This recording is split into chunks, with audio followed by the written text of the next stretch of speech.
एक एक घुसपैठिए को भारत की भूमि से चुन चुन कर भारत के बाहर भेजने का कार्यक्रम करें कि हम बिहार को घुसपैठियों से मुक्त करें।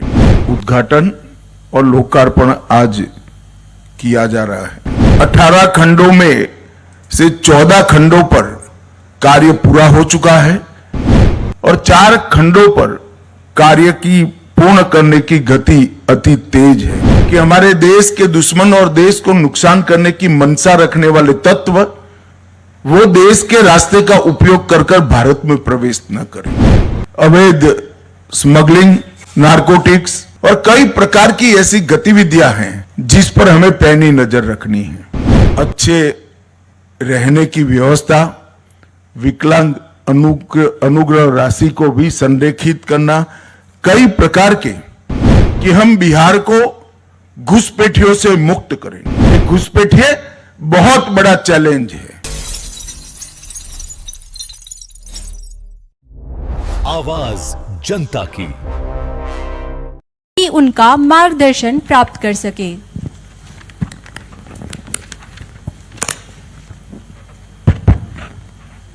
मेरे साथ बोलिए, भारत माता की। मंच पर उपस्थित मेरे साथी मंत्री और बिहार के वरिष्ठ नेता श्रीमान नित्यानंद राय जी, बिहार शासन के उप मुख्यमंत्री श्रीमान सम्राट चौधरी जी,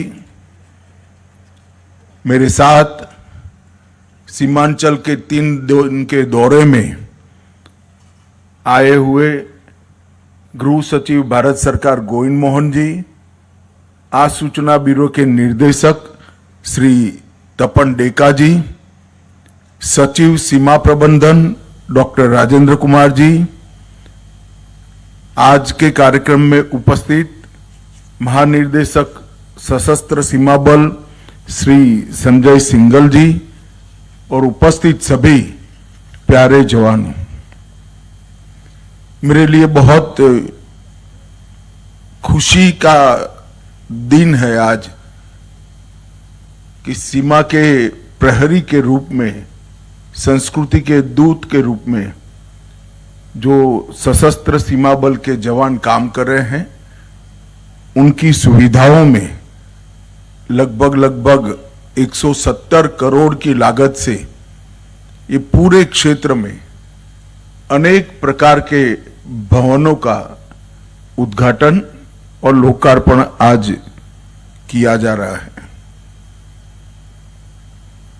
मेरे लिए आनंद का विषय है कि ये सभी भवनों से आप सभी की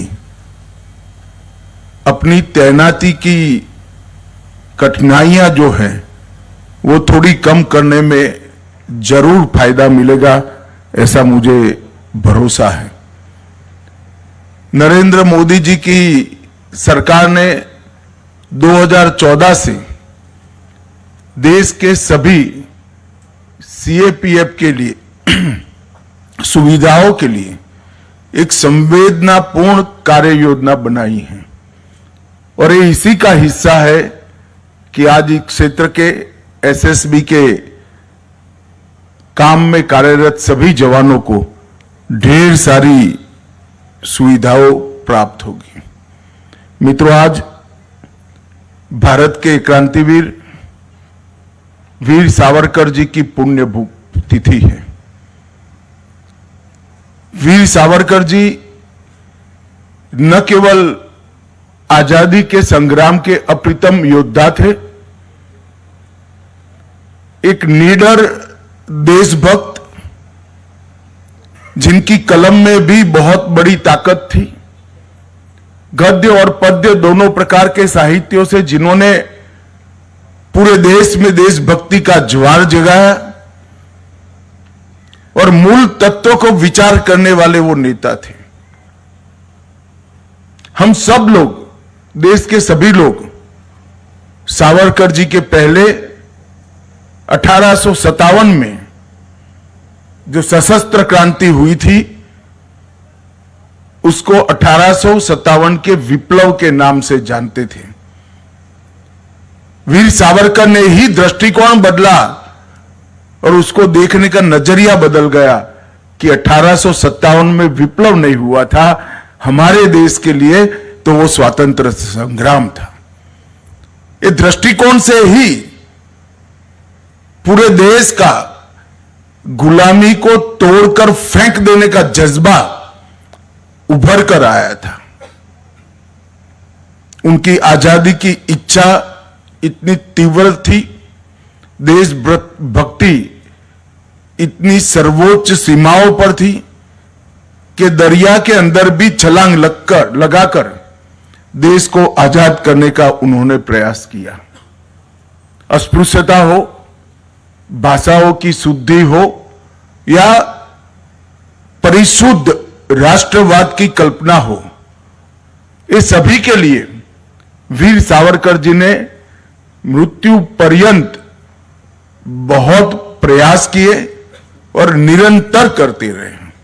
आज मैं मनपूर्वक पूरे देश की ओर से हमारे महान स्वतंत्रता सेनानी वीर सावरकर जी को हाथ जोड़कर श्रद्धांजलि देना चाहता हूं।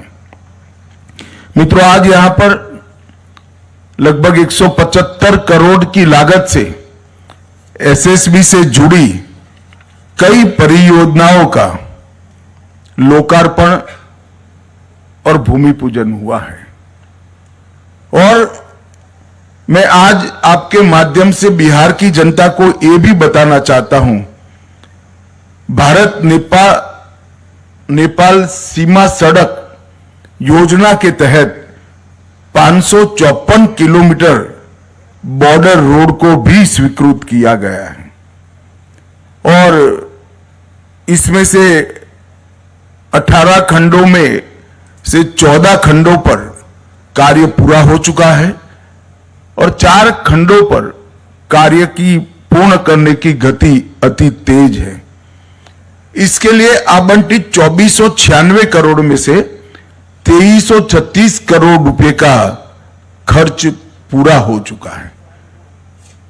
मुझे भरोसा है कि ये रोड बन जाने के बाद निगरानी की आपकी क्षमता अनेक गुना बढ़ जाएगी, नागरिकों की सुविधाएं भी बढ़ेगी और जन सामान्य के कल्याण के लिए ढेर सारे विकास के काम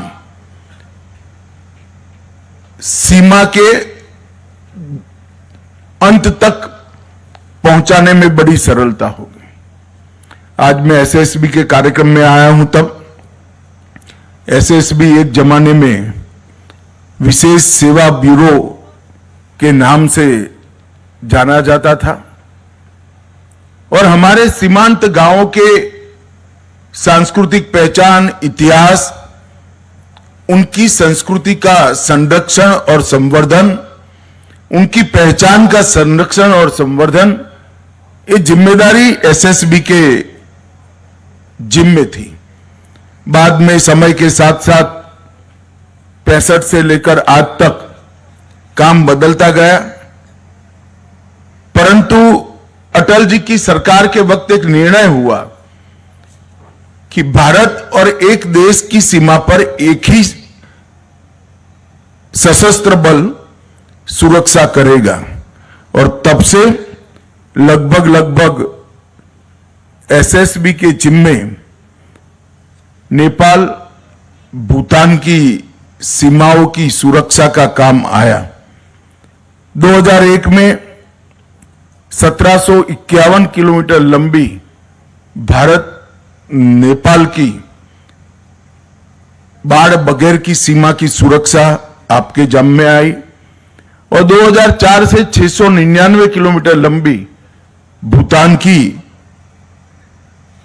लंबी सीमाओं को आपको सौंपा गया और आपने हर जगह पे कठिन से कठिन परिस्थिति में सीमाओं की रखवाली और गांव के जो भारत के रहने वाले नागरिक हैं उनकी कुशलता की हमेशा चिंता की है।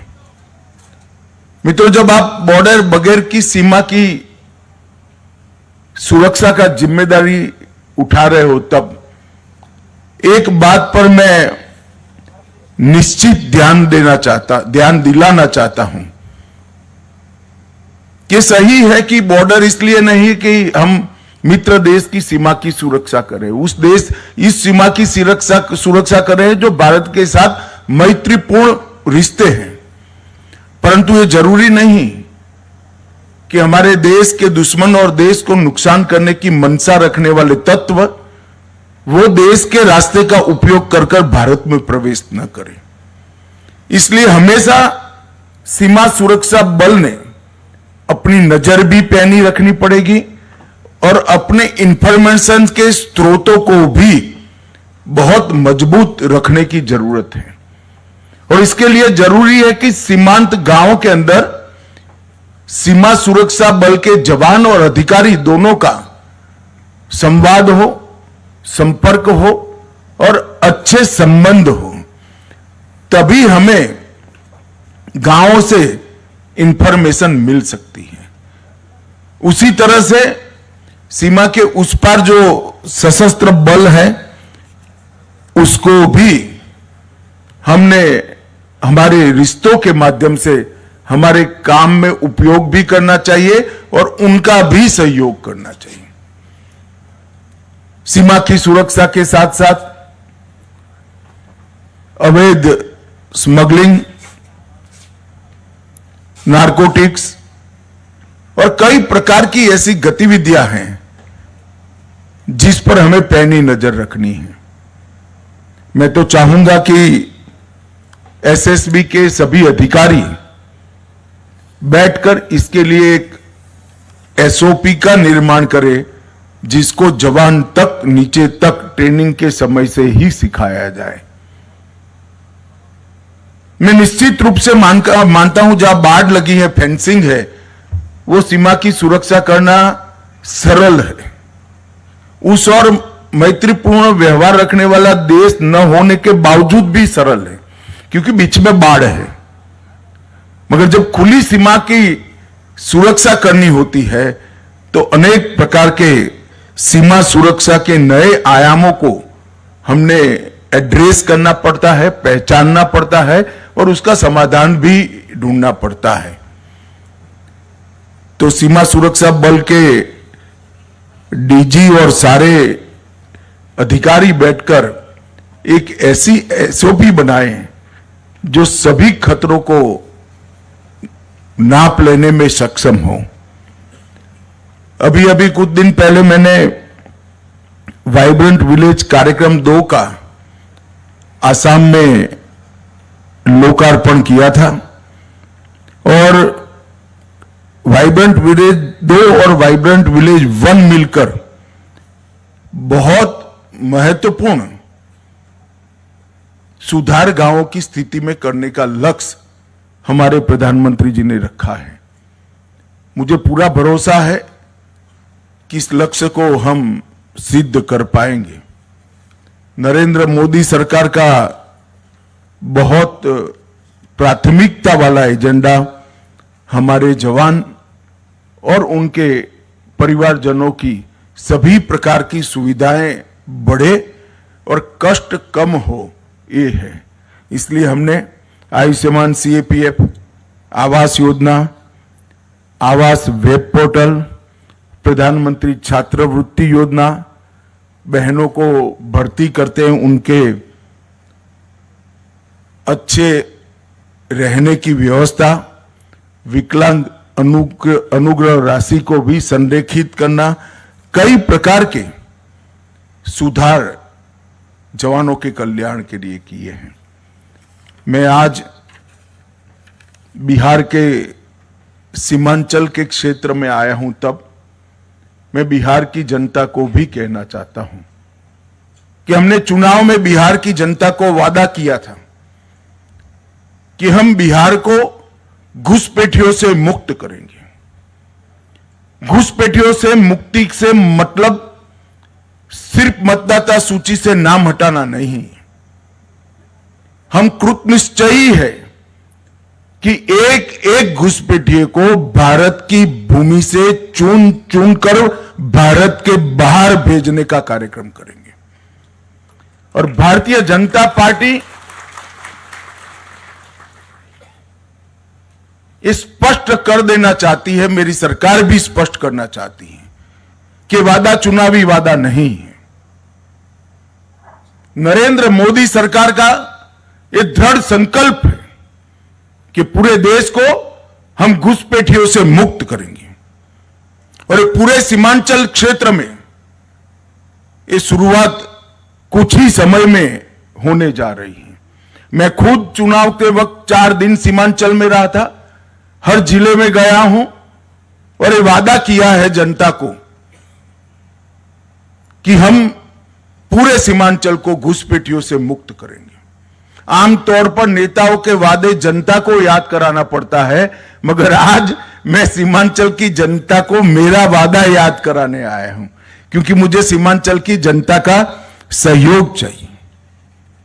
घुसपैठिया सीट हमारे चुनाव को प्रभावित नहीं करते हैं। गरीबों के राशन में भी वो हिस्सा ले जाते हैं। हमारी रोजगारी में भी हमारे युवाओं की सारी संभावनाओं को क्षीण करते हैं और इसके साथ साथ राष्ट्र की सुरक्षा के लिए भी एक घुसपैठिए बहुत बड़ा चैलेंज है। और अब समय आ गया है कि समूचे देश ने हर स्तर पर काम कर घुसपैठियों से देश को मुक्त कराने का एक अभियान हाथ में लेना पड़ेगा। यह 3 दिन में भारत सरकार के संबंधित सारे मंत्रालय, बिहार सरकार के गृह मंत्रालय, district magistrate, district development officer, SP और कई सारे संगठनों की 3 दिन में डिटेल मीटिंग कर हम एक कार्य योजना बना रहे हैं और सीमा से 10 किलोमीटर के अंदर जितने भी अवैध अतिक्रमण हैं, वो सारे के सारे अतिक्रमण सबसे पहले ये अभियान के अंदर दूर कर दिए जाएंगे और घुसपैठिए को चिन्हित कर भारत के बाहर भेजने का कार्यक्रम भी हम यहां से शुरू करेंगे। जनसांख्यिकी का बदलाव किसी भी देश के लिए स्वस्थ समाज का निर्माण नहीं करता है। जनसांख्यिकी की स्वाभाविक वृद्धि इसका स्वागत है, मगर अतिक्रमण से, घुसपैठ से जनसांख्यिकी का बदलाव किसी भी देश की संस्कृति, इतिहास और भूगोल तीनों के लिए बहुत खतरनाक होता है और हम इसको जानते हैं। इसीलिए सरकार ने निर्णय किया है कि उच्च स्तर पर जनसांख्यिकी परिवर्तन की उच्च स्तरीय समिति का घोषणा किया जाएगा और वो समिति न केवल सीमांत क्षेत्र, पूरे देश के जनसांख्यिकी के परिवर्तनों को बहुत डिटेल बारीकी से अभ्यास करेगी और भारत सरकार को इस जनसांख्यिकी परिवर्तन को कुदरती बनाने के उपाय सुझाएगी। और सबसे ज्यादा प्रभावित जो क्षेत्र है जनसांख्यिकी परिवर्तन से, बंगाल, बिहार और झारखंड का क्षेत्र है। बंगाल में भी चुनाव है। मुझे पूरा भरोसा है कि इस बार भारतीय जनता पार्टी की सरकार बनने वाली है। भारतीय जनता पार्टी की सरकार का पहला एजेंडा रहने वाला है कि सीमा पर बाढ़ का काम समाप्त करना और एक एक घुसपैठिए को चुन चुन कर देश के बाहर भेजना। और इसकी शुरुआत, चूंकि यहां पर सरकार बन चुकी है, जनादेश भी इस एजेंडा को प्राप्त हो चुका है। हम तो इसी मुद्दे पर चुनाव लड़े थे। हमारी विपक्ष की पार्टियों ने ये मुद्दे का विरोध किया था, मगर मैं तो आभारी हूं बिहार की जनता का कि अभूतपूर्व जन समर्थन हमें मिला है। बिहार के कल्याण के एजेंडा के साथ साथ वो मैंडेट में घुसपैठियों को निकालना भी शामिल है। और मैं आज इस मंच से बिहार की जनता को और देश भर की जनता को ये भरोसा देकर जाता हूं कि हम दूसरी बार जनादेश के लिए आएंगे, उसके पहले एक एक घुसपैठियों को भारत के बाहर निकालने का काम समाप्त कर कर आएंगे। और इसमें एसएसबी का भी बड़ा रोल है और आपकी भूमिका जो है वो भी आपको विगत से बताई जाएगी। मैं फिर से एक बार आज के कार्यक्रम में उपस्थित सभी जवानों को अनंत अनंत शुभकामनाएं देना चाहता हूं, क्योंकि आपकी सुविधाओं में बहुत बड़ी बढ़ोतरी हो रही है और एक बार का काम नहीं है, ये निरंतर चलने वाला काम है। हमारा लक्ष्य है आपका सुविधापूर्ण जीवन। जब आप अपने युवानी के स्वर्णिम वर्ष सीमा पर बिता रहे हैं तो आपका और आपके परिवार का पूरा अधिकार है कि सभी सुविधाओं पर से युक्त आपका और आपके परिवार का जीवन हो। हम इसके लिए पूरा प्रयास करेंगे। फिर से एक बार मेरी अनंत अनंत शुभकामनाएं आपके साथ है। वंदे मातरम। भारत माता की जय।